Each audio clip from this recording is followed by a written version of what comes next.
ગાંધીનગરના સરગાસણ ખ રોડ ઉપર હડમતિયા નજીક મોડે રાત્રે હોન્ડા સિવિક કારમાં સવાર નબીરાઓ પૂરપાટ ઝડપે કાર હંકારતા કાર ડિવાઈડર કૂદીને સામેના રોડ પરથી પસાર થતી અલ્ટો કાર તેમજ પિકઅપ ડાલાને ધડાકાભેર અથડાઈ હતી। આ ગમકવાર અકસ્માતમાં એક નબીરા તેમજ વૃદ્ધાનું મોત નીપજ્યું હતું, જ્યારે અન્ય 4 ગંભીર રીતે ઇજાગ્રસ્ત થતા તમામને સારવાર અર્થે હોસ્પિટલ ખાતે ખસેડવામાં આવ્યા હતા।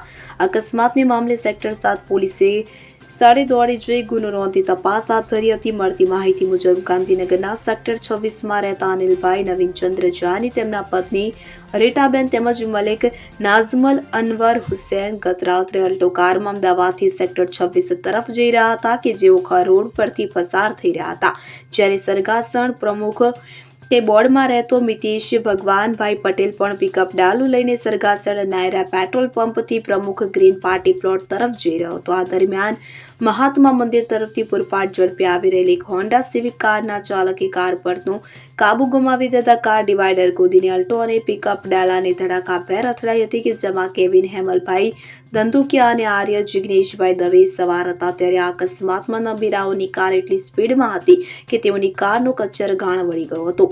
અકસ્માતને પગલે મોટી સંખ્યામાં આસપાસના લોકો એકઠા થઈ ગયા હતા અને સેક્ટર 7 પોલીસ પણ ઘટના સ્થળે દોડી આવી હતી કે જે બાદમાં ઉપરોક્ત તમામ ઇજાગ્રસ્તોને તાત્કાલિક સારવાર અર્થે ગાંધીનગર સિવિલ ખાતે લઈ જવામાં આવ્યા હતા કે જ્યાં ફરજ પરના તબીબે 25 વર્ષીય આર્ય દવેને મૃત જાહેર કર્યો હતો। ગંભીર ઇજાગ્રસ્ત કેવિનને વધુ સારવાર અર્થે અમદાવાદ સિવિલ ટ્રાન્સફર કરવામાં આવ્યો હતો।